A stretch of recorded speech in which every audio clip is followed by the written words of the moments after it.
قرآن کی لفظ لفظ میں، آیت آیت میں انسان کے لیے غور و فکر ہے۔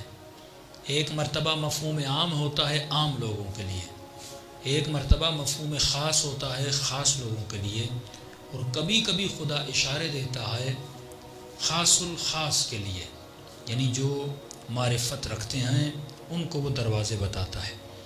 مثلا کبھی خدا قسم کھا رہا ہے کہ والتین والزیتون، مجھے قسم ہے انجیر کی، مجھے قسم ہے اولیو کی، زیتون کی۔ اب بھائی یہ کیا چیز ہے کہ جس کی خدا قسمیں کھا رہا ہے کہ یہ زیتون اتنے بازاروں میں گھوم رہے ہیں پھر رہے ہیں؟ ہم نے تو آج تک اپنے بچے کو نہیں کہا مجھے قسم ہے ٹماٹر کی، ہم نے تو آج تک اپنے بچوں کو نہیں کہا کہ مجھے قسم ہے آلو کی، اور خدا قسمیں کھا رہا ہے کبھی پھل کی کبھی فروٹ کی۔ تو یقیناً جو اتنا حکیم ہے، جس کا قرآن حکیم ہے، جس کی کتاب حکیم ہے، وہ کبھی بھی اتنی چھوٹی قسمیں نہیں کھا سکتا۔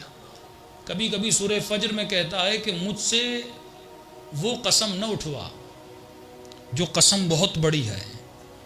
کون سی قسم؟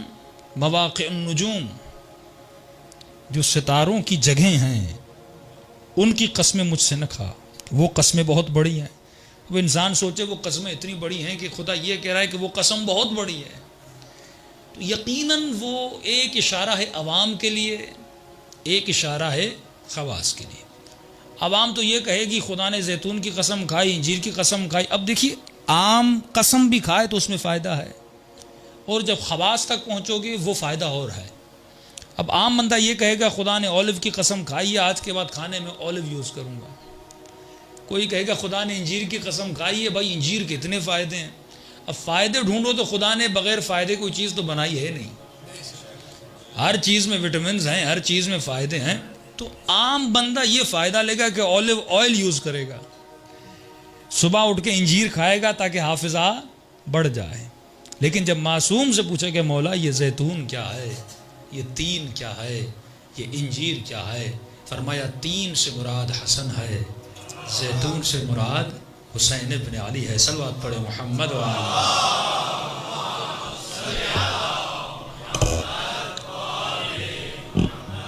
اور قرآن کی تشریح کرتا ہے، ایک آیت دوسری آیت کی تشریح کرتی ہے کہ قرآن کی تفسیر قرآن سے پوچھو، نبی کا کلام نبی سے پوچھو۔ ابھی ایک بہت آتش بیاں اور شعلہ بیاں خطیب ہیں مسلمانوں کا، جو ٹانگوں سے معذور ہے۔ اللہ انسان کو ٹانگوں سے معذور کرے پر عقل سے معذور نہ کرے۔ اب کوئی شیعہ کا ذاکر کوئی بات کر دے اور اس کو ایشو بنا کے پوری قوم کو گالی دی جائے، پوری قوم کو برا بھلا کہا جائے۔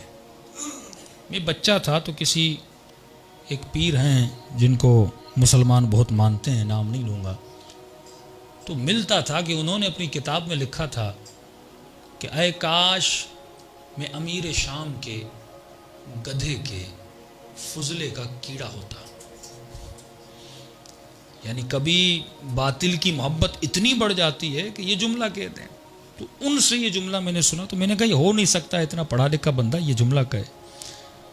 اور انہی دنوں میں ان صاحب کی تقریر سن رہا تھا، تو انہوں نے کہا کہ اویس قرنی سے امیر شام کا وہ گھوڑا جو دوڑا اور اس کی خاک اٹھی اور وہ گھوڑے کے ناک میں گئی اور اس ناک سے جو پانی نکلا وہ بھی افضل ہے اویس قرنی سے۔ ایک جملہ صرف یہ ملایا، وہ گھوڑا جو نبی کے لشکر میں یا اس کی فتح میں دوڑا تھا۔ تو ایسے ہی آپ کو شیعوں میں ملتے ہیں، انہوں نے بھی یہی گھوڑے کی مثال دی تھی، والعادیات ضبحا فالموریات قدحا، کہ وہ علی کا گھوڑا جو دوڑا تھا خدا اس کے ناک سے بہنے والے پانی کی قسم کھا رہا ہے، اور کہا یہ پانی قم اور مشہد کے مولویوں سے افضل ہے۔ کہ کہاں کی چیز بندہ کہاں ملا رہا ہے، اس سے اناد انسان کا نکل کے ظاہر ہو جاتا ہے۔ یعنی آپ دیکھیں یہ اخلاق وہی یہاں بھی نظر آ رہا ہے اور یہی اخلاق ہمارے بندوں میں نظر آ رہا ہے کہ شیعہ ذاکر جب اناد پہ آتا ہے ویسی گفتگو کر رہا ہے، اسے غلو کہتے ہیں. اور وہ جب بات کرنے پر آتا ہے غلو، بھائی فضائل صحابہ ہیں لیکن اتنا غلو تو نہیں ہونا چاہیے نا کہ آپ ایک گھوڑے کے ناک سے نکلے ہوئے گندے پانی کو کسی نبی کے صحابی جو ویسے قرنی ہے، جس کے لیے نبی کہیں کہ مجھے اس کی خوشبو آ رہی ہے، جو اتنا فضیلت والا بن جائے آپ اس سے ملا، اسے غلو کہتے ہیں. یہ غلو اگر شیعوں میں آئے پھر بھی برا، اگر سنی میں آئے پھر بھی برا. یا بحث شیعہ سنی کی نہیں، بحث ہم کر ہی ابتدا سے صفت کی رہے ہیں. اگر بری عادت انسان میں آ جائے وہ بری ہے، ہمیں اس عادت سے نفرت ہے. وہ عادت اگر شمر میں آتی ہے تو بری ہے، وہ عادت اگر اپنے کسی بھائی میں آ جاتی ہے بری ہے. معصوم فرماتے ہیں ہمیں جسموں سے جنگ نہیں ہے، ہمیں تمہاری عادتوں سے جنگ ہے. یہ جنگ کردار کی جنگ ہے. تم یہ دیکھو اگر شیعہ ہے اچھی عادتیں رکھتا ہے، بھائی سخی ہے، سخی کوئی بھی ہو، آتم تائی بھی ہے، سخی ہے، امام اس کی بیٹی کا احترام کرتے ہیں. کسی کا مولا وہ تو کافر تھا، اب اس کی بیٹی کا احترام کیوں؟ امام فرماتے ہیں کافر تھا پر سخی تھا، اس کے وجود میں سخاوت کی نشانی. اب کوئی شیعہ اور کنجوس ہو تو مولا اس کافر کا احترام کریں گے لیکن اس شیعہ کا احترام نہیں کریں گے، کیونکہ اس میں صفت الہی نہیں ہے. ہمیں یہ نہیں دیکھنا نسبت کیا تھی، نبی کا بیٹا تھا، نبی کا ساتھی تھا، نبی کے ساتھ رہتا تھا، یہ ہمیں دیکھنا ہی نہیں ہے. خدا کہتا ہے ان کرمکم عند اللہ اتقاکم، تمہیں یہ دیکھنا ہے کہ اس کے وجود میں تقوی کی صفت ہے. اگر یہ متقی ہے، صحابی ہے، اس کے قدم بھی ہمارے لیے محترم ہے. اگر یہ متقی ہے، نبی کی اولاد میں سے ہے، ہمارے لیے قابل احترام ہے. لیکن اگر متقی نہیں، بری صفت ہے، صحابی بھی ہے، تو قابل احترام نہیں ہے. اگر متقی نہیں ہے، بری صفت ہے، اگر اولاد علی سے بھی ہے تو ہمارے لیے قابل احترام نہیں ہے. اپنا جعفر کذاب کون تھا؟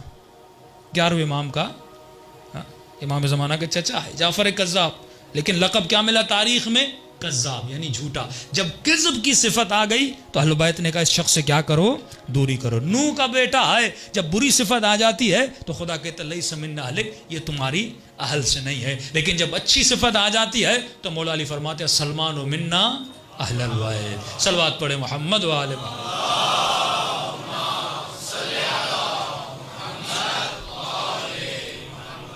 تو میرے عزیز ذرا ٹھنڈے دماغ سے سوچو کہ انسان کی قدر و قیمت اس کے اخلاق کی وجہ سے. بعثت لأتمم مکارم الاخلاق.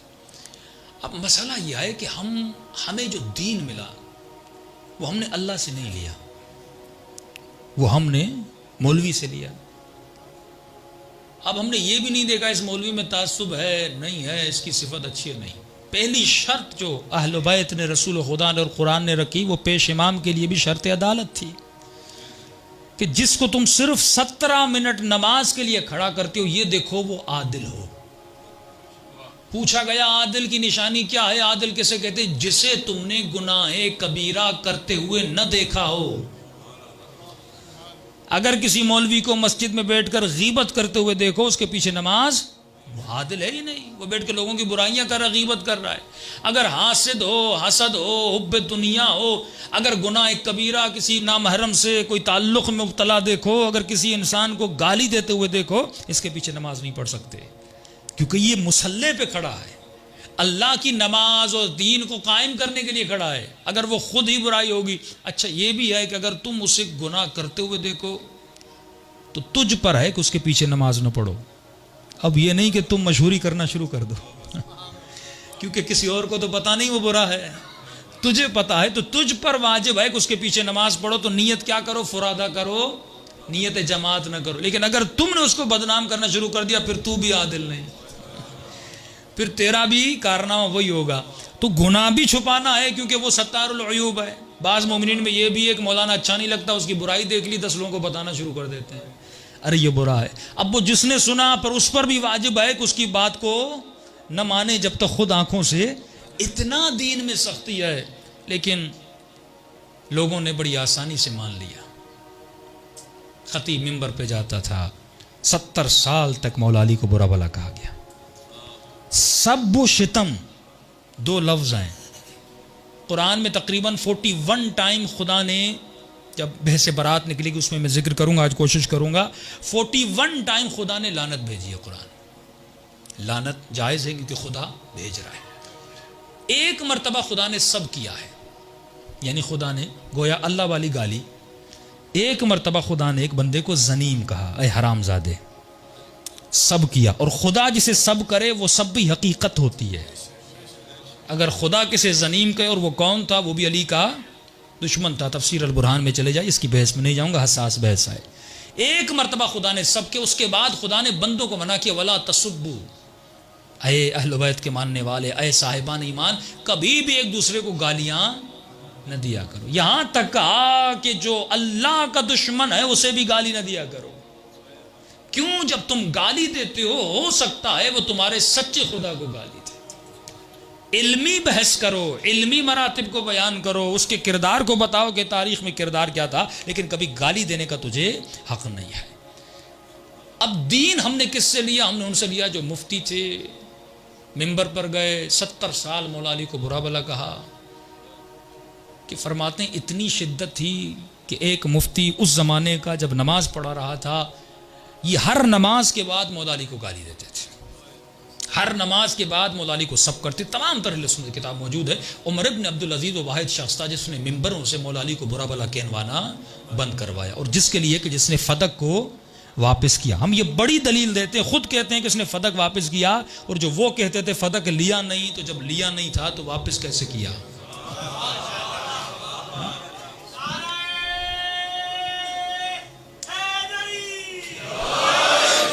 اور یہ جب سے منحوس جلالی کا قصہ چلا ہے تو بعض لوگ کہتے ہیں مولانا اس نے توہین کر دی۔ میں نے کہا یہ جو زبان سے اس نے جملے کہے ہیں اس میں بھی اللہ کی بڑی حکمت ہے، کہ معصوم کی دعا ہے نا کہ ظالم کو ظالم سے لڑا دے۔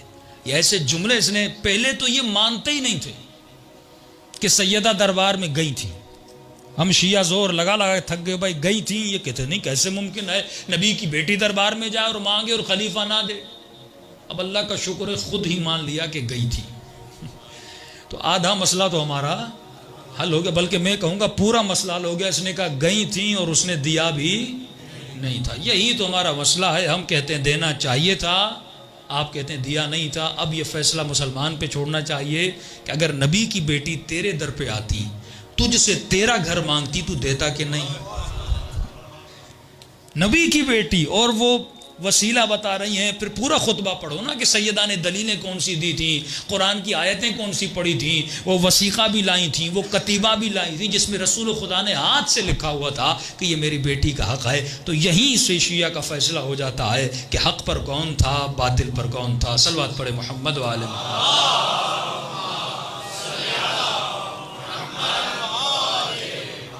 الحمدللہ یہ سوشل میڈیا بڑی آسانی ہمارے لیے پیدا کر رہا ہے۔ محمد علی انجینئر جیسے، مولانا اسحاق جیسے، بہت سارے ایسے اور بھی مولانا ہیں انٹیریل سندھ میں جن کو اللہ نے ہدایت کا راستہ دکھلایا۔ اب تھوڑا بہت مومنین کہتے ہیں کہ مولانا یہ محمد علی انجینئر ہے، یہ 2 چیزوں پہ اٹکا ہوا ہے۔ میں نے کہا وہ 2 چیزیں بھی ہٹ جائیں تو پورا شیعہ بن جائے، اب اسی پہ رہنے دو بیچارے کو۔ پھر نہ یہ بھی مولانا طارق جمیل جس پہ 30 ایئرز 40 ایئرز انہوں نے محنت کی۔ دیکھیے ایک عالم کو بنانے میں بھی بڑی محنت لگتی ہے، پروٹوکول دینا پڑتا ہے، سپورٹ کرنی پڑتی ہے، پوری تبلیغی جماعت پہ ان کو لے جانا، ان کو اسٹیج پہ بٹھانا، سالانہ مراکز سے ان کو تقریر کروانا، اور انہوں نے ایک تقریر کر کے ان کی ساری محنت پہ پانی پھیر دیا۔ ایک تو مولا کو مولا کہہ دیا، دوسرا انہوں نے کہا کہ حسین کے غم میں رونا جائز ہے۔ 2 چیزیں انہوں نے کہہ دیں اور خود بھی رو رہے تھے۔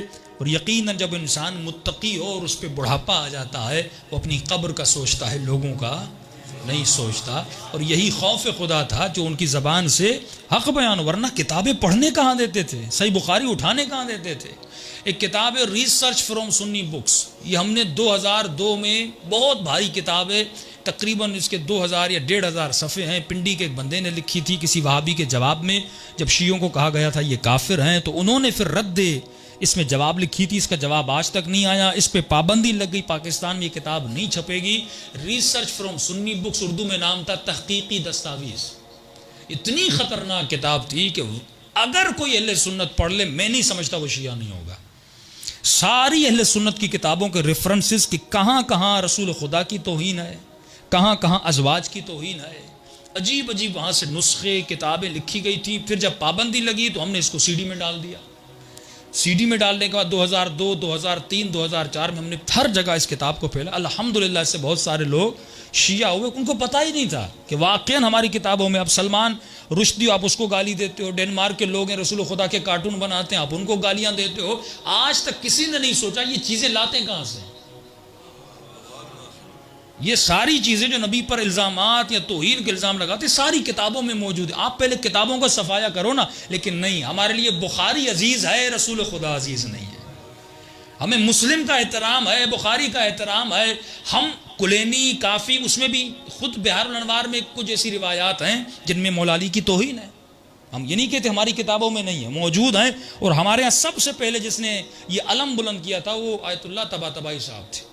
یعنی ہمارے حوزے میں بھی اختلاف تھا کہ آپ کی کتابوں میں جو ایسی روایات ہیں جس میں توہین اہل بیت ہے ان کو نکالا جائے. پھر بہار الانوار کا بھی ایک آیت اللہ محسنی جو افغانستان کے تھے, مرحوم ہو گئے, انہوں نے بہار کا ایک خلاصہ لکھا.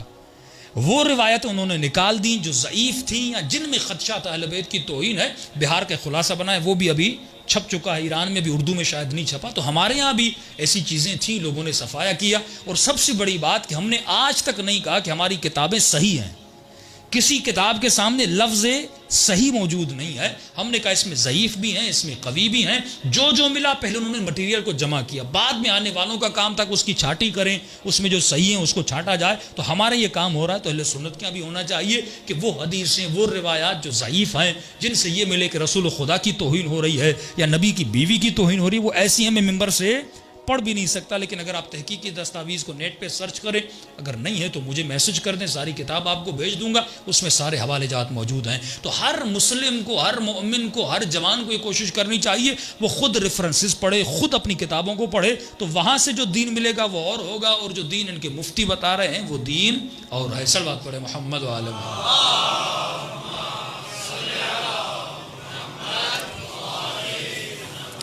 تو پہلا سوال جو انسان کو سوچنا چاہیے کہ رسول خدا کے بعد, اب یہ بات تو مسلم ہے کہ کوئی کربلا تھی, کوئی حسین تھے, کوئی حسین کے بچے تھے, اور اسی کربلا میں صرف شہید نہیں کیا گیا. شہید ہونے کے بعد ابن سعد نے کہا اچھا یہ جو تاریخ کربلا مقاتل کی کتاب یہ بھی اہل سنت نے لکھی ہے. مقاتل لکھنے والے بھی اہل سنت ہے کہ یہ کہیں کہ اس میں کوئی ملاوٹ ہو, ایسا کچھ نہیں ہے. اس نے کہا, ملعون نے کہا کہ جس کی جو لاشیں ہیں وہ اپنی لاشوں کو لے جائے. جو قبیلہ اپنی علی اکبر کے لاشوں کو بھی لے جایا گیا, لیکن فرماتے امام حسین کا لاشا بچ گیا تھا. اس لاشے پہ یعنی صرف شہید نہیں کیا, اور سب جانتے ہیں کہ امام حسین شہید ہوئے گودی قتل کا, ایک ایسی جگہ جو نیچے تھی.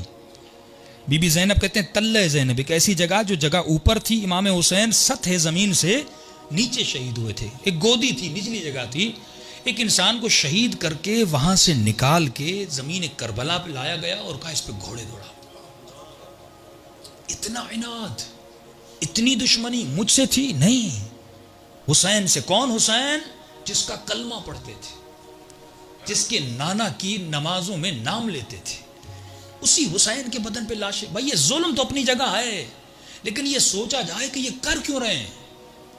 کون سی ایسی امت ہوگی جو اپنے نبی کے نمازوں کو مارے. یہی اسی نقطے پہ اگر مسلمان سوچے, اگر واقعا اسے اپنی قبر کی پرواہ ہے, تو وہ جائے گا تاریخ کی کتابوں کو اٹھائے گا اور سوچے گا. سوال یہ نہیں کہ یزید خلیفہ بنا, اس کا باپ تھا, اس کی حکومت تھی, اس نے بیٹے کو بٹھا لیا, کوئی بڑی بات نہیں ہے. جس طرح پاکستان میں سیاسی پارٹیاں باپ کے بعد بیٹا آتا ہے, باپ کے بعد بیٹی آتی ہے. یہ کوئی سوال نہیں ہے کہ باپ کے بعد بیٹا کیسے آیا. بھائی حاکم تھا, اس نے بیٹے کو بنا دیا, اس کے پاس پاور تھا, اس کے پاس لشکر تھا, اس کے پاس پیسہ تھا. سوال یہ آئے کہ اس مسلم معاشرے میں یزید جیسا حاکم بنتا ہے, اور اس وقت کا مسلمان اس کو ایکسپٹ کر لیتا ہے. یزید کو مان لینا یہ بڑی بات ہے. جو ممبر پر جا کر شراب پیتا ہے, جو دین کو تباہ و برباد کرتا ہے, جو فساد پھیلاتا ہے. پہلے جتنے حاکم تھے وہ برملا دین کے مخالف نہیں تھے. یہ خود اپنی تاریخ میں لکھتے آئے ہیں کہ اس کے وقت کے جانشین, یہ تو امیر شام کے زمانے میں بھی ہوتا تھا کہ شراب کی حالت میں مفتی شراب کی حالت میں جا کے نماز پڑھائے, 2 رکعت 4 رکعت میں پڑھاتے. بھائی آپ تاریخ پڑھتے کیوں نہیں ہو کہ کیا حال ہوا مسلمانوں کا. یہ دین تھا جو رسول خدا لے کر آئے تھے, یہ اسلام تھا جو رسول خدا. جب مغلوں نے عباسیوں پہ حملہ کیا, مغلوں نے, فرماتے جب عباسی دربار میں ہم جاتے تھے کہ ایک دربار سے 300 عورتیں نکلتی تھی. یہ اسلام نے تجھے سکھایا تھا کہ تم 300 کنیزیں رکھو اور بیت المال سے اس پہ خرچہ کرو. فرمایا جب ان کے گھروں پہ حملہ کیا تو ان کے مفتی الیاذ باللہ قوم لوط کی طرح لواط کی بیماری میں مبتلا تھے. ان کے مفتی جب ان میں یہ بیماری تھی تو منبر پہ جاتے تھے, فتویٰ دیتے تھے. آپ دیکھیں قرآن کو مس یوز کس طرح کیا گیا. کیوں نہیں پڑھتے آپ لوگ یہ کہ عباسی کی حکومت میں مفتیوں میں یہ بدکاری کی ان کے اندر صفت تھی اور اپنے اس عمل کے لیے جواز پیش کرتے تھے. کیوں؟ جب زیارت عاشورہ میں آؤں گا آپ کو سمجھ آئے گی. امام حسین بنی امیہ کی پوری نسل پہ لعنت بھیجتے ہیں, مروان کی نسل پہ لعنت بھیجتے ہیں. معصوم لعنت کیوں بھیج رہے ہیں؟ کیونکہ انہوں نے اسلام کو تباہ کیا, ان کی نسلوں نے. اب قرآن کی آیت پڑھوں گا, اللہ کی آواز آتی ہے حبیب ان کو نخوفہم, میں ان کو ڈراتا ہوں, لیکن ان کے طغیان میں اور اضافہ ہوتا ہے, یہ اور باغی ہوتے ہیں, یہ اور میرے دین کے مقابلے میں آتے ہیں. تو ان کے مفتی منبر پہ جاتے تھے, جواز پیش کرتے تھے قرآن سے, کہتے تھے دیکھو آخرت میں یہ لذتیں جو دنیا میں ہیں یہ لذتیں آخرت میں بھی ہوں گی. کہ آخرت میں حور بھی ہے, غلمان بھی ہے, تو حور سے بھی تم لذت لوگے. یعوذ باللہ غلمان سے کون سی لذت لی جائے گی؟ یہ قوم لوط والی لذت غلمانوں سے لی جائے گی. جواز پیش کرتے تھے اپنے گناہوں کا, اور یہی جواز, یہی سوچ کیوں لعنت بھیج رہے ہیں. معصوم بنی امیہ کی آئیڈیالوجی پہ لعنت بھیج رہے ہیں, اس فکر پہ لعنت بھیج رہے ہیں جس نے اسلام کی جڑوں کو کھوکھلا کر دیا. اور یہی مفتی, یہی ملا, آپ طالبان میں چلے جائیں, کہتے تھے اگر جنگ کی حالت میں بیوی ساتھ نہیں ہے تو مرد مرد کے ساتھ زنا کر سکتا ہے. کہتے تھے جنگ کی حالت میں حرام نہیں ہے, مکروہ ہے, شدید کراہت شدید ہے. جائیے آپ, یہ جواز جہاد النکاح یہ فتویٰ کہاں کی تھی؟ یہ کہاں سے نکلی؟ یہ قرضاوی جو مصر کا ملا تھا یہ کہاں سے نکلا؟ فتویٰ دی اس ملعون نے کہ جہاد النکاح کرو تم پر واجب ہے. عورتوں نے اپنی عزتوں کو پامال کر دیا. شادی شدہ عورتوں کی عزتیں, کتنے زنا زادے ان کے جہاد النکاح سے. پورے یزیدی قبیلے کی 400 لڑکیاں تباہ و برباد ہو گئی, صرف اس لیے کیونکہ انہوں نے دین اسلام کو مس یوز کیا. اور مس یوز کیوں ہوا؟ جب تم دین اسلام صحیح دروازے سے حاصل نہیں کرو گے تو شیعو فخر کرو کہ تمہاری نسلیں بچی ہوئی ہیں کیونکہ تم نے علی ابن ابی طالب کو فالو کیا. صلوات پڑھے محمد و آل محمد.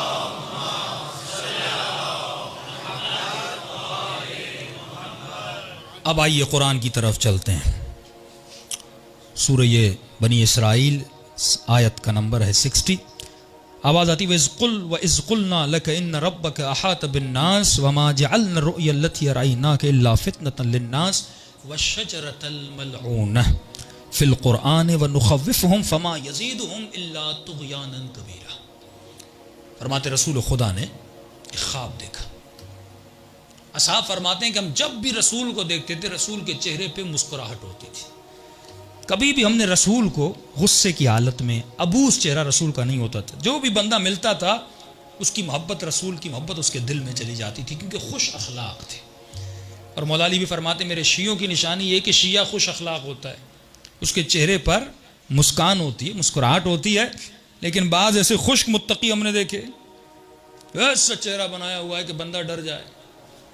گھر جاتے ہیں تو بیوی ڈرتی ہے اور بچے کہتے ہیں بابا آ گئے اب خیر نہیں. علی والے کو کبھی ایسا نہیں ہونا چاہیے. امام فرماتے ہیں علی والے کا اخلاق بہترین اخلاق ہوتا ہے کہ گھر جائے بیوی خوش ہو. امام فرماتے ہیں یہ تقویٰ کی نشانی نہیں کہ تم اپنے چہرے کو سجا کر رکھو. متقی وہ آئے جو چہرہ بھی ایسا بنائے جیسا علی کا تھا. ہر چیز ہمیں حلوہ سے سیکھنی ہے. لیکن فرماتے اس خواب کے بعد جب رسول نے دیکھا, بعض اصحاب فرماتے رسول کی مسکراہٹ ہم نے نہیں دیکھی, اداس نظر آتے تھے. کیا خواب دیکھا رسول خدا نے؟ یہ اس کا شان نزول ہے. رسول خدا رات کو سو رہے تھے اور خواب دیکھا کہ نبی کے منبر پر بندر چڑھ رہے ہیں اور اتر رہے ہیں. اب جس بندے نے پتھر کھائے ہوں ایک دین کے لیے, جس نے زحمتیں اٹھائی ہوں, جناب حمزہ کے جگر کو چبا لیا گیا ہو, اتنے اصحاب, اپنے پیارے اصحاب کو رسول خدا نے گوایا ہو, کس کے لیے؟ ایک دین اسلام آئے, ایک انقلاب آئے, ایک ریولیشن آئے تاکہ لوگوں میں اخلاق بنے, یہ متقی بنے, پرہیزگار بنے, جنتی بنے. اب وہی نبی خواب دیکھ رہا ہے کہ میرے جانے کے بعد میرے منبروں پہ بندر آ رہے ہیں, یزید جیسے بندر. بنی امیہ کے بندر اس منبر پہ آ رہے جنہوں نے دین اسلام کو، خلافت تو دور کی بات، بادشاہت کو بھی تباہ و برباد کر دیا، ایسے لوگ منبر پر آ رہے ہیں۔ رسول اداس تھے، اللہ کی آواز آئی، اے میرے حبیب ہم نے تجھے دکھلایا ہے، ان لوگوں کی مثال دی ہے۔ فرماتے ہیں حبیب یہ تمہاری امت کی آزمائش ہے، ہم نے نوح کی امت کو آزمایا، ہم نے ابراہیم کی امت کو آزمایا، ہم نے موسیٰ کی امت کو آزمایا، ہم نے عیسیٰ کی امت کو آزمایا، تو تمہاری امت تو مبرہ ہو نہیں سکتی۔ اللہ کی سنت کبھی نہیں بدلتی، اگر یہ سنت انبیاء ما قبل میں تھی تو یہ سنت جاری رہے گی۔ یہ مسلمان کی بھول ہے کہ نبی کی صحابیوں سے امتحان نہیں لیا جائے گا، یہ مسلمان کی بھول ہے کہ امت مصطفیٰ سے ہر کسی سے ہم امتحان لیں گے، یہ آزمائش کا ذریعہ ہے۔ فرمایا جس طرح قرآن میں اللہ نے شجر ملعونہ پہ لعنت بھیجی ہے، وَالشَّجَرَةَ الْمَلْعُونَ، ایک ایسا درخت جو ملعون ہے، جس کی نسل ملعون ہے۔ فرمائیے قرآن میں اس کا ذکر ہے، ہم ان کو ڈراتے ہیں نخوفہم، لیکن فما یزیدہم، یہ ہمارا ڈرانا، یہ علی کے خطبے، یہ زینب کے خطبے دربار یزید میں، یہ منبر پر جا کر علی مرتضیٰ کے خطبے، یہ کربلا کے میدان میں امام حسین کے خطبے، یہ امام زین العابدین کی گفتگو، یہ 8ویں امام کے خطبے، فما یزیدہم، ان پر جتنی تبلیغ کرو الا طغیانا کبیرہ، یہ اور زیادہ طغیان کرتے۔ حسین سمجھا رہے ہیں لیکن کہتے ہیں نہیں حسین ہم تجھے قتل بھی کریں گے، تمہارے لاشے کو پامال بھی کریں گے۔ امام سجاد بتا رہے ہیں جس خیموں کو تو آگ لگا رہا ہے یہ اولاد نبی کا خیمہ ہے، یہ ناموس رسول کی چادر ہے جن کو اتارے ہو، کہا نہیں ہم چادر بھی اتاریں گے، ہم خیموں کو بھی جلائیں گے، ہم ہاتھوں میں رسیاں بھی باندھیں گے۔ ان کے طغیان میں اور اضافہ ہوتا ہے، لیکن فرمایا اے حبیب تجھے گھبرانے کی ضرورت نہیں ہے۔ اگر شجر ملعونہ موجود ہے تو ہم نے ایک شجر مبارکہ بھی بنایا ہے جو ان کا مقابلہ کرنے والا ہے۔ بعض علماء فرماتے ہیں کہ انا انزلناہ فی لیلۃ القدر وما ادراک ما لیلۃ القدر، لیلۃ القدر خیر من الف شہر، یہ 1000 شہروں سے افضل ہے۔ فرماتے ہیں یہاں پر شجر مبارکہ کا ذکر ہے، یہ وہ شجرہ ہے جو کس کا مقابلہ کرے گا؟ شجر ملعونہ کا مقابلہ کرے گا۔ اور شجر ملعونہ کیا ہے؟ یہ بنو امیہ کا شجرہ ہے جو اسلام کے مقابلے میں آیا، اسلام کو تباہ و برباد کرنے آیا، اور اس شجرہ کا ذکر پروردگار عالم نے کہاں کیا؟ یہ مبارک شجرہ ہے، یعنی وہ شجرہ جو انسانوں کو ہدایت دینے کے لیے آیا، وہ شجرہ ملعونہ ہے جو انسانوں کو ضلالت اور گمراہی کے دروازے پہ چلانے آیا۔ اس کا ذکر سورہ نور میں ہوتا ہے، وہاں پر لفظ آتا ہے یہ شجرہ وہ ہے جو زیتونیہ ہے، جو حسینیہ ہے، ہاں؟ لا شرقیہ ولا غربیہ، جو شرقیہ نہیں ہے غربیہ نہیں ہے۔ شرقیہ سے مراد یعنی لا یہودیہ، یہودی نہیں ہے، یہود فلسطین میں رہتے تھے، شرقی تھے۔ ولا غربیہ، مسیحی غرب میں رہتے تھے، یعنی اپنا روم میں رہتے تھے، یہ غربیہ نہیں ہے، یعنی نہ یہ حضرت موسیٰ والا ہے نہ یہ حضرت عیسیٰ والا ہے، یہ محمد والا شجرہ ہے، نہ یہ نسل موسیٰ سے ہے نہ یہ نسل عیسیٰ سے ہے، یعنی نہ یہ مسیحی ہے نہ یہ یہودی ہے، بلکہ یہ کون ہے؟ یہ مسلم شجرہ ہے، یہ تمہارے حبیب کا شجرہ ہے۔ فرماتے لا شرقی ولا غربی، نہ مسیحی ہے نہ یہودی ہے۔ فرمائے زجاجتن، یہ کس کے اندر ہے؟ ایک شیشے کے اندر ہے۔ یہاں زجاجہ سے مراد جناب سیدہ فاطمہ الزہرا علیہ السلام ہے۔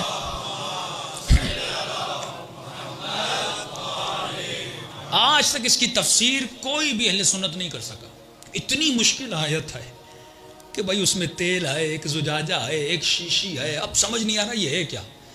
جس طرح ید اللہ فوق ایدیہم نہیں سمجھ آتا۔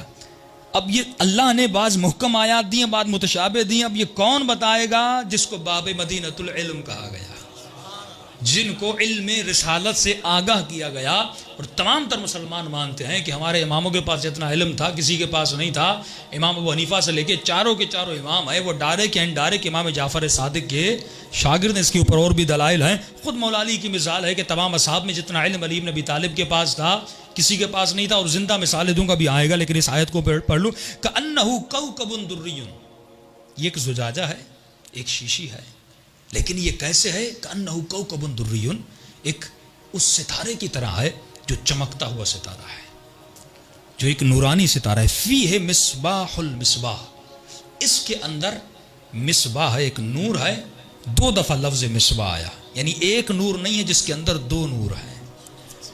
یہ فاطمہ زہرا ہے جس کے اندر، جس کے وجود میں اللہ نے 2 نور رکھے ہیں۔ مصباح المصباح، 2 مصباح ہیں کہ ایک مصباح کا نام حسن ہے ایک مصباح کا نام اب کڑی کو کڑی سے ملاتے جائیے. پھر رسول خدا کی حدیث ہے جو اہل سنت کی تمام کتابوں میں موجود ہے کہ ان الحسین مصباح الہدی. حسین کیا ہے؟ ہدایت کا مصباح. شجر مبارکہ، مبارک سے مراد کون؟ جو ہدایت دینے والے ہیں، پورے عالم اسلام کو ہدایت دینے والے امام حسین ہیں. پھر فرماتے نور علی نور، اس کے اندر دو مصباح ہیں، دو نور ہیں، اور اس کے بعد نور علی نور. ان دو نوروں کے بعد ایک نور کے بعد دوسرا نور آتا ہے. امام حسین کے سارے بچے زین العابدین، محمد الباقر، جعفر الصادق، امام موسیٰ کاظم، ایک نور کے بعد دوسرا نور آتا ہے. فرماتے ہیں یہ وہ شجرہ ہے جو وارث ہیں. اور امام فرماتے ہیں صلوات پڑھیں بشان مولا پر.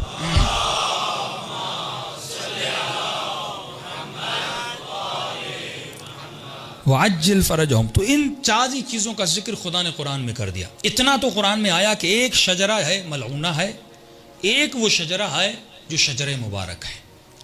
ملعون شجرہ لوگوں کو گمراہ کرے گا. اب مسلمان کو چاہیے وہ ڈھونڈے کہ وہ ملعون شجرہ کون سا ہے. میں نے ایک سمپل سی مثال دی تھی تاکہ جو جوان سن رہے ہیں سوشل میڈیا پہ ان کو بھی علم ہو جائے کہ بھائی آپ عقلانی بات کرو، عقل سے آگے بڑھو. تعصب کسی کام کا نہیں ہے، کیونکہ نہ کوئی مولوی نہ کوئی مفتی آپ کو جنت میں لے جا نہیں سکتا. جنت میں جنت کے وارث ہی تجھے لے جا سکتے ہیں. اور یہ تو نبی خدا نے خود فرمایا ان الحسن والحسین سیدہ شباب اہل الجنہ. حسن و حسین جنت کے جوانوں کے سردار ہیں. وابوہما، اور ان کا بابا ان دونوں سے بہتر ہے، افضل ہے. تو تین لوگ ہیں جو جنت کے وارث ہیں، حسن ہیں، حسین ہیں اور مولا علی ہیں. اور اپنی بیٹی کے لیے فرمایا سیدۃ نساء العالمین، جو کائنات کی بیویوں کی سیدہ ہے. تو اتنی فضیلت. ایک روایت دکھاؤ جو کسی اور کے لیے نبی نے کہا. ہاں میں نے یہ جو بات لنک کی نا کہ امیر شام کے گھوڑے کی، اور یہ بات میں نے لنک اس لیے کی، اب وہ کہہ رہے تھے کہ یہ کس نے کہا؟ یہ عبداللہ ابن مسعود نے کہا ہے کہ امیر شام کا گھوڑا جو نبی کی خدمت میں دوڑا، اس کی یہ چیزیں، یہ عبداللہ ابن مسعود نے کہا. بھئی آپ ہمیں یہ کیوں بتاتے ہو کہ عبداللہ ابن مسعود نے کہا؟ آپ ہمیں یہ کیوں کہتے ہو کہ عمر نے یہ کہا؟ آپ ہمیں یہ کیوں کہتے ہو کہ جناب ابو بکر نے یہ کہا؟ آپ ہمیں یہ کیوں کہتے ہو کہ مثلا فلاں نے یہ کیوں کہا؟ آپ ہمیں یہ بتاؤ کہ رسول نے کیا کہا.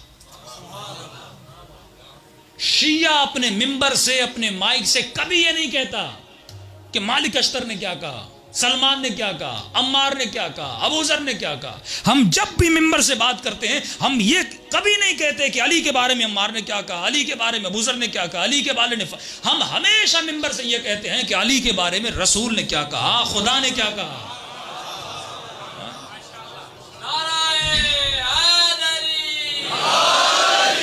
میرے لیے معیار عبداللہ ابن مسعود نہیں ہے، میرے لیے معیار رسول خدا ہے، میرے لیے معیار کلام پروردگار عالم ہے. ہاں میرے لیے معیار وہ صحابی ضرور ہے جو نبی کی سنت پہ چلا. میرے لیے معیار سلمان تب بنا جب سلمان کے لیے علی نے کہا منا اہل البیت. اگر مولا نہ کہتے تو میرے لیے سلمان بھی رول ماڈل نہ ہوتا.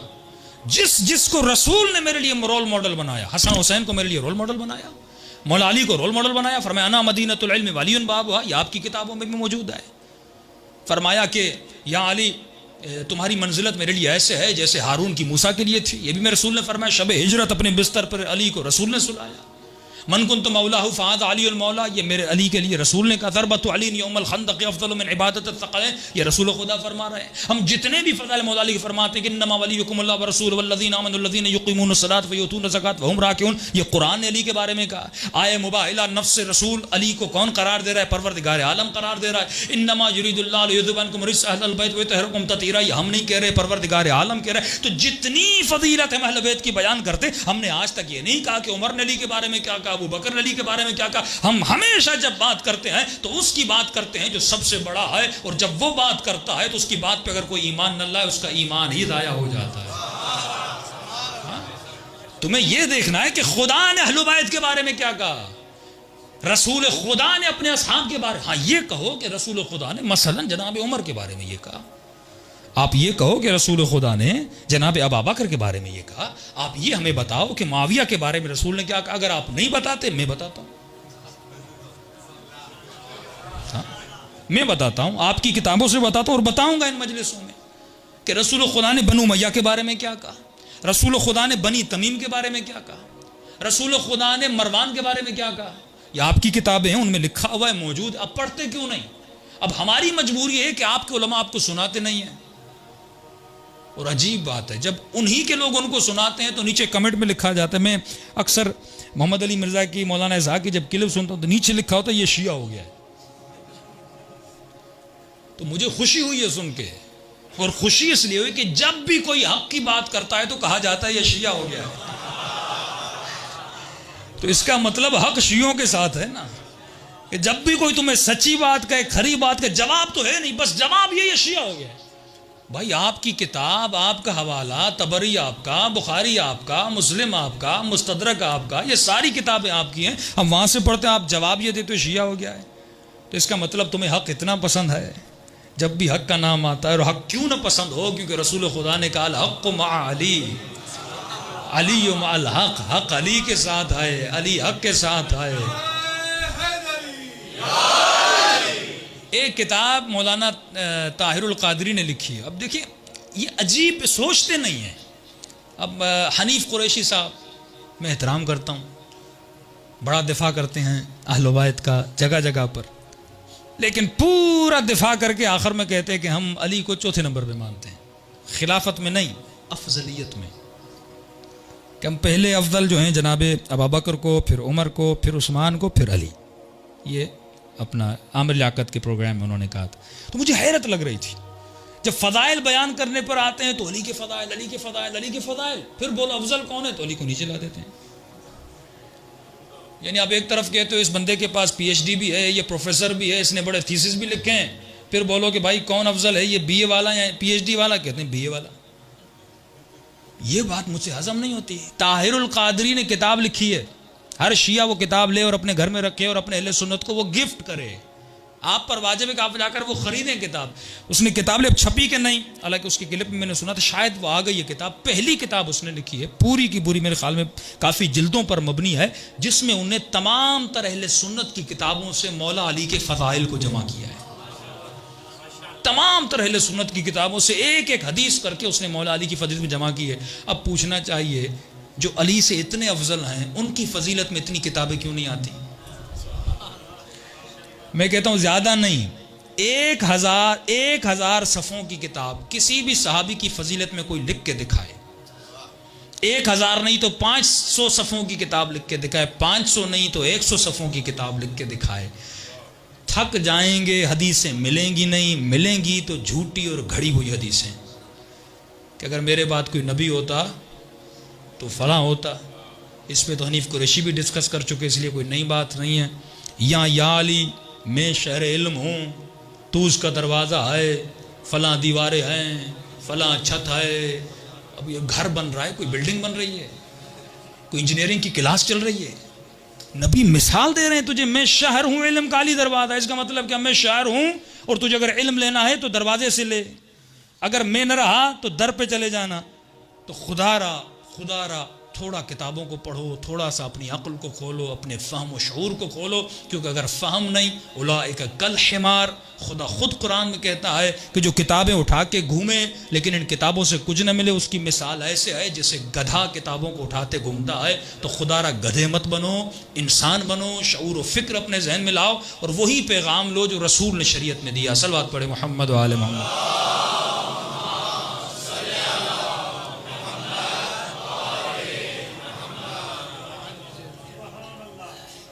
اب یہ تو بحث تھی تمام تر لوگوں کے لیے، اب تھوڑا سا اپنے مومنین کے لیے، شیعہ حضرات کے لیے گفتگو ہو جائے، کیونکہ زیارت عاشورہ کو ہم مانتے ہیں، دوسرے تو مانتے نہیں ہیں. تو یہ گفتگو خاص اپنے جوانوں اور شیعوں کے لیے ہے. زیارت عاشورہ میں 18 مقامات ہیں. اگر ان مقامات کو مومن سمجھے تو مومن کی زندگی آباد ہو سکتی ہے. جلدی سے چند مقامات کو گنواؤں گا، انشاءاللہ اگلی مجالس میں ان کی تفصیل میں جائیں گے. مثلا آپ ایک جملہ عرض کرتے ہیں کہ معکم فی الدنیا والآخرہ، مولا میں دنیا میں بھی آپ کے ساتھ رہنا چاہتا ہوں، آخرت میں بھی. یہ ایک محبت کرنے والے کے جملے ہیں، اور جتنی بڑی دعائیں زیارت عاشورہ میں کسی اور زیارت میں نہیں ہیں. اور واللہ ایک مقام بھی انسان کو مل جائے وہ انسان جنتی بن جائے. اے اہل بیت رسول معکم فی الدنیا والآخرہ، ہم آپ کے ساتھ دنیا میں بھی رہنا چاہتے ہیں، آخرت میں بھی رہنا. اسے کہتے ہیں مقام معیت، یعنی اہل بیت کے ساتھ ہونے کا مقام. اب آپ سوچیں کہ ہم اہل بیت کی معیت کو کیسے حاصل کر سکتے ہیں، انشاءاللہ یہ اگلی مجالس میں آئے گا۔ اب جب معیت میں جائیں گے اس کا مطلب ہمیں اہل بیت کی زندگی کرنے کا طریقہ پڑھنا ہوگا۔ معیت میں آپ کو پوری زندگی کا پلان دیا جاتا ہے کہ تمہیں زندگی گزارنی کیسے ہے۔ اس کے بعد آپ زیارت عاشورہ میں ایک اور دعا کرتے ہیں کہ پروردگارا مجھے رزق عطا کر۔ کون سا رزق؟ رزق زیارت اہل بیت عطا کر۔ اس کا مطلب جو اہل بیت کی زیارت ہے یہ بھی ایک رزق ہے۔ آپ جو مجلس میں آتے ہیں یہ بھی ایک رزق ہے۔ آپ آئے دوسرے لوگ نہیں آئے، اس کا مطلب آپ کے رزق میں یہ موجود تھا کہ اہل بیت کے رزق میں۔ دوسرا آپ وہاں پر دعا کرتے ہیں کہ پروردگارا مجھے امام حسین کے قاتلوں سے بدلے لینے کی توفیق عطا فرما۔ اب بدلہ لینا یہ بہت بڑا مقام ہے، جسے ہم کہتے ہیں کہ انی سلم لمن سالمکم حرب لمن حاربکم، مقام حرب، یعنی مولا میں آپ کے دشمنوں سے لڑنا چاہتا ہوں۔ اب یہ شیعت کا مصمم عقیدہ ہے، ہم اس ہر شخص سے لڑتے ہیں جس نے محمد اور آل محمد سے دشمنی کی، اب وہ کوئی بھی ہو، کس نسل کا ہے، کس رنگ کا ہے، وہ قریبی ہے، وہ ساتھی ہے، وہ رشتہ دار ہے۔ بھائی ابو جہل کون تھا؟ ابو لہب کون تھا؟ یہاں تو معیار نسل ہے ہی نہیں، رشتہ داری چچا رسول کا ہے، لیکن اللہ لعنت بھیج رہا ہے۔ چچا ہے بھائی، رسول کا چچا احترام کرو۔ اللہ کہتے ہیں چچا کیا ہوتا ہے، بھائی کیا ہوتا ہے، بیٹا کیا ہوتا ہے۔ سوال یہ ہے کہ یہ میری آئیڈیالوجی پہ، میرے نظریے پہ، میرے دین پہ چلتا ہے کہ نہیں چلتا، اور یہ نہیں کہ صرف ابتدا میں چلا ہو، پہلے بھی چلے، مرتے دم تک چلے، دین پر ہمیشہ عمل کرے۔ یہ کیا ہے کہ رسول کی پہلے مدد کی تھی، آخر میں کی کہ نہیں؟ پہلے رسول کی مدد کی لشکر میں، اور آخر میں فتویٰ لکھ رہے ہیں کہ حسین واجب القتل ہے، میں اس کو سلام بھیجوں، میں اس کا احترام کروں؟ فرمایا دین آخر تک اس کا بچا ہونا چاہیے۔ اور انسان یہ کتنا بڑا مقام بدلہ، انتقام۔ فرماتے ہیں یہاں پر جو دعا کرتے ہو اس کا مطلب تم دعا کر رہے ہو کہ امام زمانہ کے ساتھ لشکر میں شریک ہو جاؤ۔ بہت بڑی دعا ہے۔ فرماتے ہیں کوئی بھی ایسا نبی ولی نہیں گزرا جس نے اللہ سے دعا نہ کی ہو کہ خدا اسے لشکر مہدی میں شامل کرے۔ آپ بہترین زمانے میں رہ رہے ہیں کہ اگر امام زمانہ کا اب ظہور ہوا تو آپ اس کے لشکر میں جائیں گے۔ مولا علی کو امام کے صحابی نے روتے ہوئے دیکھا، فرمایا مولا کیوں رو رہے ہیں؟ امام فرماتے شوقا للرؤیتہ،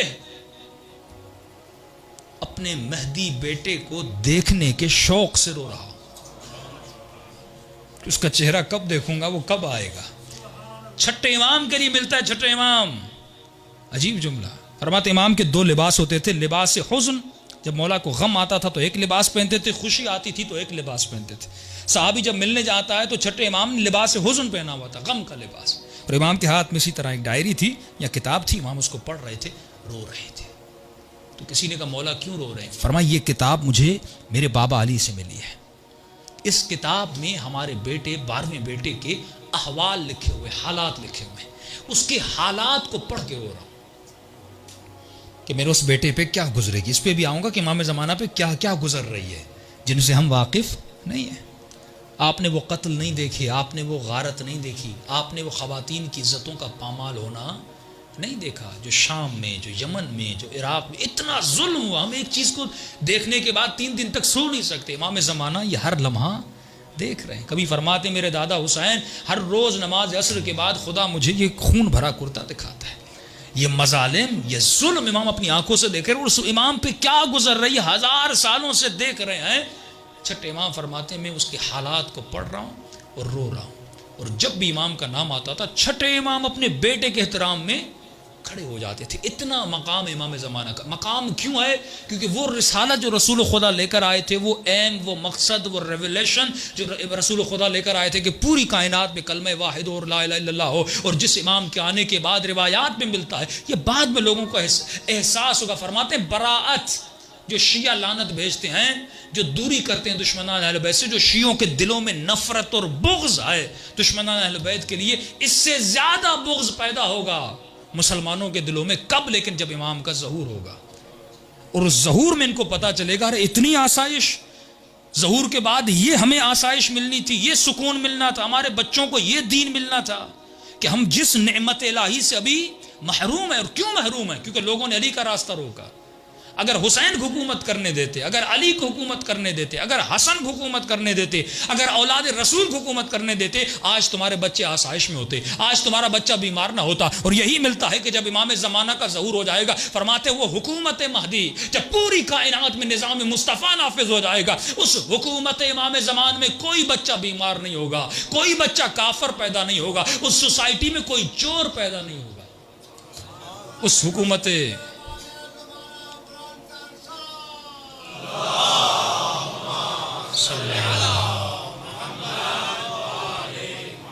اس حکومت امام میں کوئی انسان بھوکا رات کو نہیں سوئے گا۔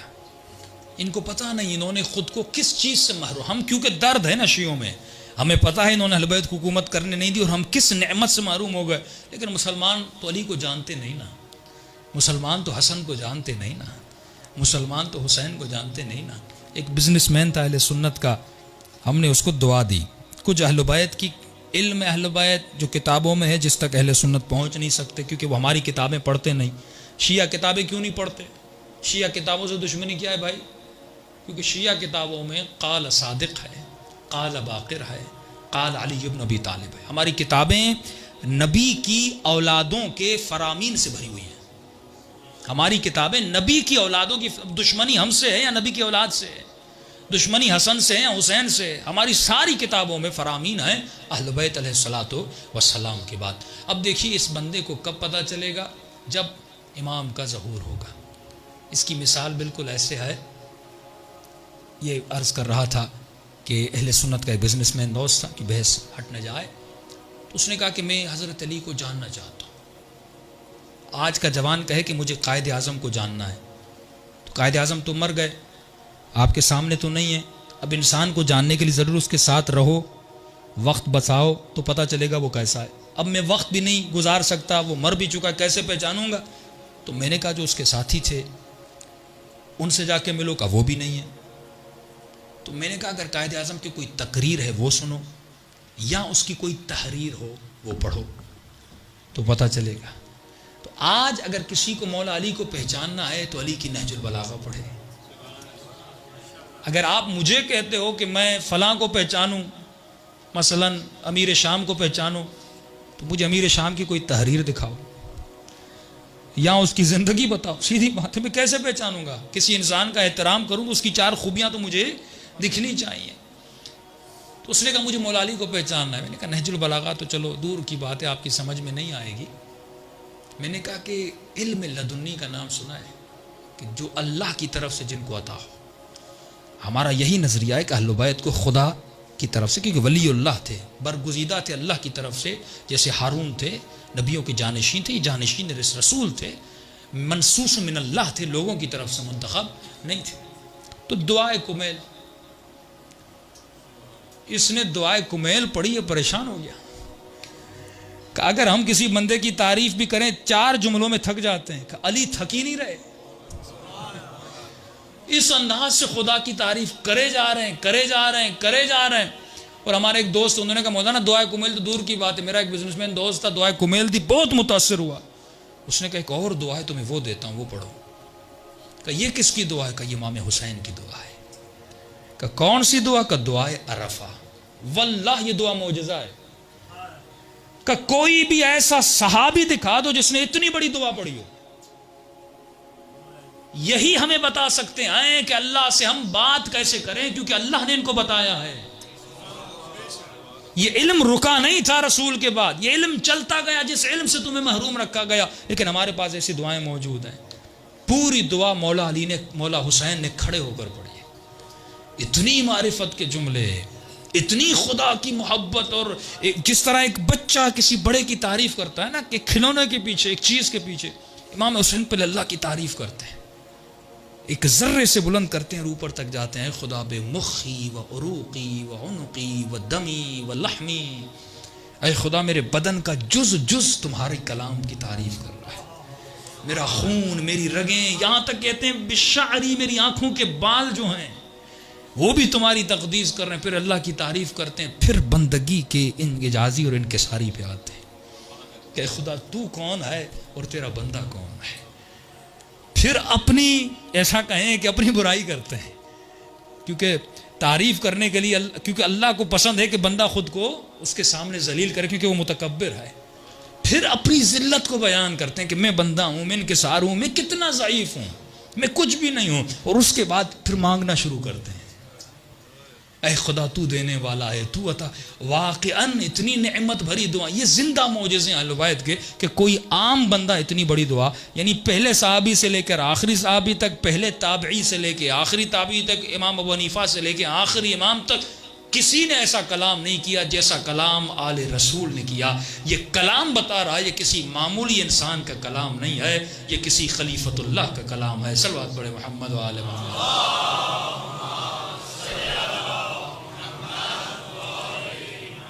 آئیے دلوں کو کربلا لے جائیں اور سلام کریں ایسی ہستیوں پر جنہوں نے ہمیں جینا سکھایا، جنہوں نے ہمیں بات کرنا سکھایا. اگر وہ نہ ہوتے ہم گمراہی کی وادی میں گھوم رہے ہوتے.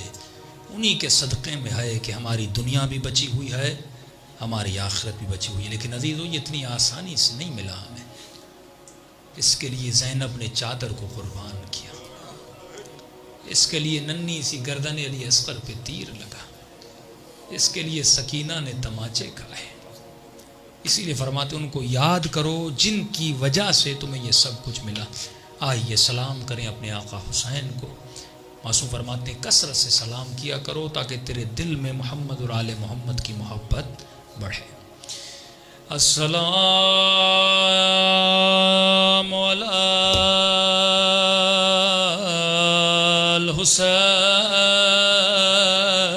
الحسین وعلی علی ابن،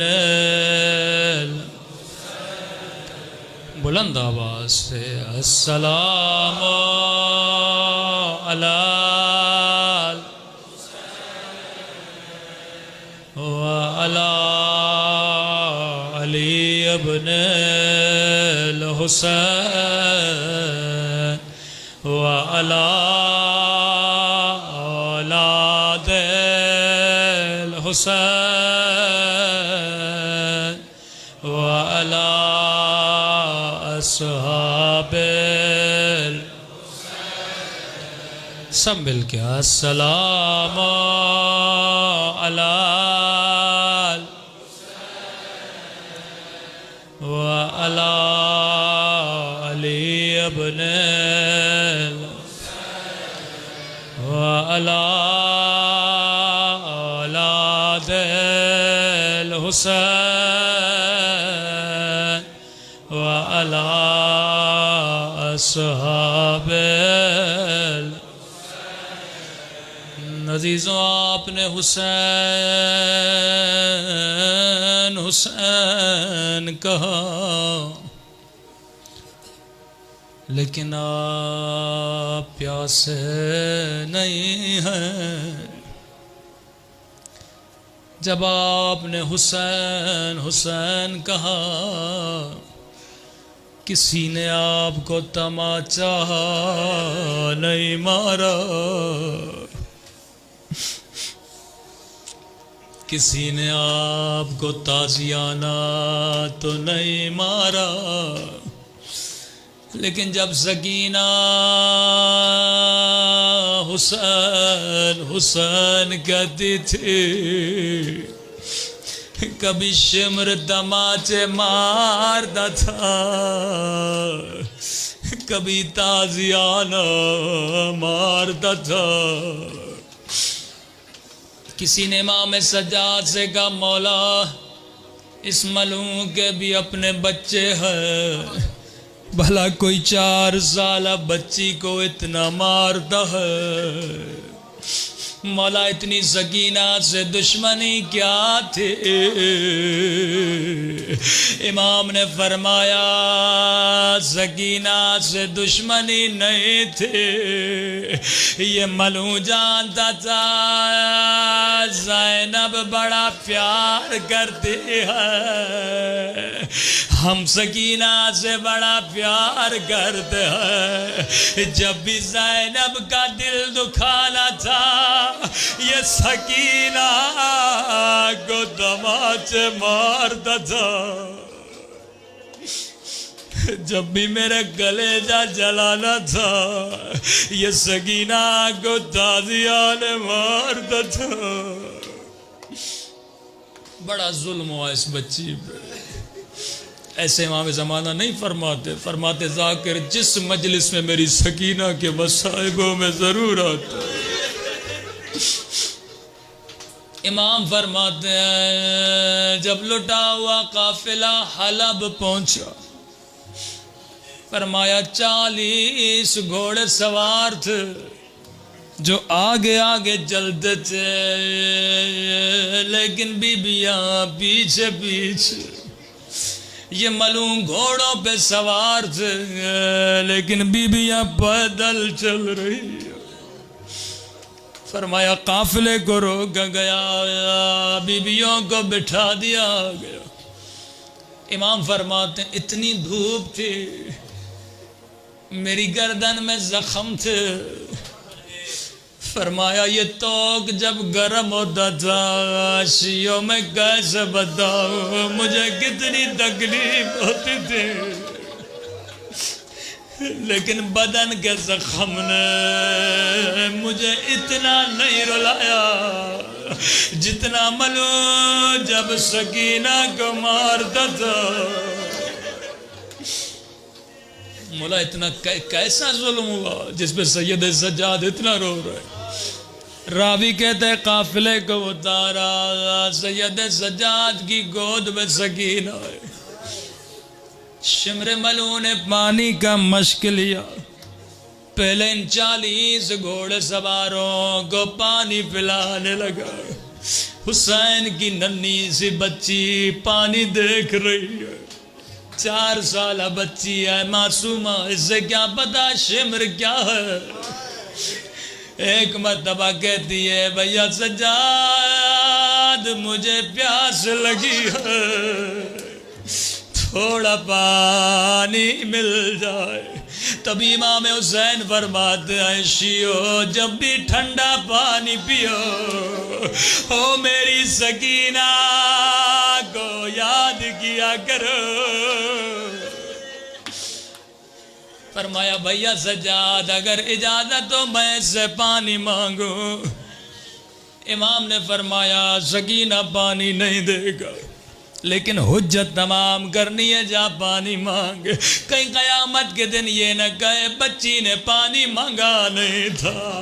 حسین کی بچی ننھی سی اٹھتی ہے، ننھے ننھے قدم اٹھاتی جاتی ہے، شمر کو کہتی ہے شمر تھوڑا پانی دے دے. مجھے اللہ کی قسم ہے اگر ملعون کہتا سکینہ پانی نہیں دوں گا یہ بچی دوبارہ پانی نہیں مانگتی. لیکن ملعون نے کچھ بھی نہیں کہا، یہ خاموش رہا. امام فرماتے ہیں 40 سپاہیوں کو پانی پلاتا رہا، بچی پیچھے پیچھے چلتی رہی.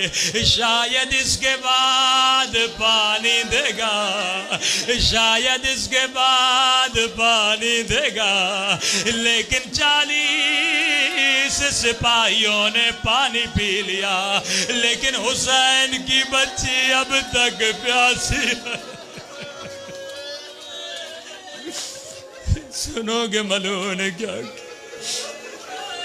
فرمایا جب 40 نے پانی پی لیا سکینہ نے سمجھا شاید اب پانی دے گا، لیکن ملعون نے اب بھی پانی نہیں دیا. ایک اور مشق لی. اب ملعون نے گھوڑوں کو پانی پلانا شروع کیا. ارے گھوڑے پانی پیے لیکن سکینہ پیاسی ہے. راوی کہتا یہ بچی چل چل کے تھک گئے، ایک مرتبہ زمین پہ بیٹھ گئے. جب گھوڑوں نے بھی پانی پی لیا کہتی ہے شمر اب تو پانی دے دے. سنو گے ملعون نے کیا ظلم کیا. معصوم امام فرماتے ہیں یہ مشق و سکینہ کی طرف لے آیا. بچی نے چلو بنایا لیکن ملعون نے پانی نہیں دیا. سنو گے کیا کیا؟ ایک مرتبہ پانی زمین پہ پھینکا، بچی نے خود کو پانی پہ گرایا، رو کے کہنے لگی او میرا پیاسا علی اصغر، او میرا 3 دن کا پیاسا بابا۔ اے خدا تجھے سکینہ کی پیاس کا باعث ہمارے مولا راقہ امام زمانہ کا ظہور فرما دے۔ اے خدا ہم کو مولا کے آوان و انصار میں شریک فرما۔